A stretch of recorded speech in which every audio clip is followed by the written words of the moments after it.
Tehran की सड़कों पर अयातुल्ला अली खामेनेई के जनाजे में जन सैलाब उमड़ा है।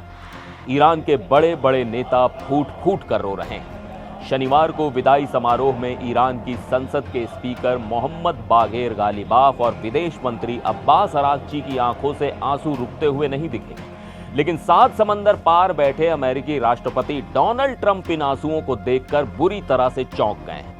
उन्हें यकीन ही नहीं हो रहा कि खामेनेई के लिए भी कोई रो सकता है। उन्होंने इन आंसुओं को फर्जी तक बता दिया है और साथ ही ईरान को एक ऐसी खौफनाक धमकी दे दी है जिसने पूरी दुनिया में सनसनी फैला दी है। नमस्कार, मैं हूं सिद्धार्थ प्रकाश। अमेरिकी राष्ट्रपति डोनाल्ड ट्रंप ने न्यूज आउटलेट एक्सियोस को एक इंटरव्यू दिया।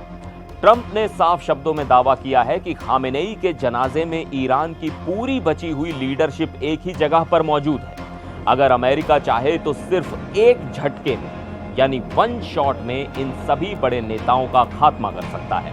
लेकिन ट्रंप ने कहा कि वो जानबूझकर ऐसा नहीं करेंगे। इसकी वजह बताते हुए उन्होंने कहा कि अगर सब मारे गए तो अमेरिका बातचीत या समझौता किससे करेगा। ट्रंप के मुताबिक ईरान हर हाल में डील करने के लिए गिड़गिड़ा रहा है, इसलिए अमेरिका ने रहम खाते हुए उन्हें मातम मनाने के लिए 1 हफ्ते की छुट्टी दी।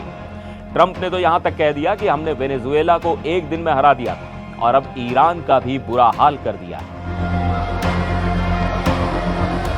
लाखों की भीड़ मातम मना रही है, जिसे देखकर ट्रंप ने एक्सियोस से कहा कि उन्हें तो लगता था कि लोग खामेनेई से नफरत करते हैं।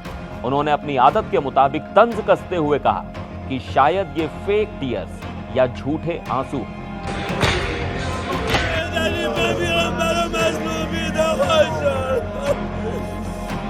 36 साल तक ईरान पर राज करने वाले अली खामेनेई 28 फरवरी को मारे गए थे, जिसके बाद युद्ध शुरू हो गया था।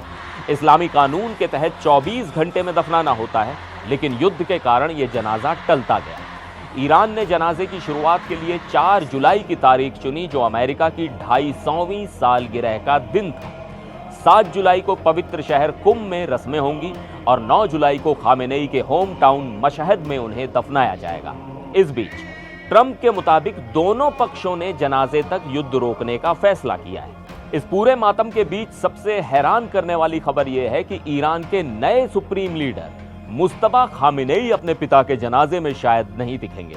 भारत में उनके प्रतिनिधि अयातुल्ला हकीम इलाही ने न्यूज एजेंसी ANI को बताया है कि इजरायली खतरों और सर्विलांस की वजह से मुस्तफा का पब्लिक में आना बेहद खतरनाक हो सकता है, इसलिए सुरक्षा के चलते वो दूर रहेंगे। तो क्या आपको भी लगता है कि जनाजे में रोते ईरानियों के आंसू सच में फर्जी हैं या ट्रंप का ये बयान सिर्फ एक प्रोपेगेंडा है? अपनी राय कमेंट्स में जरूर बताइएगा। फिर मिलेंगे एक और वीडियो में। आप देखते रहिए NDTV इंडिया।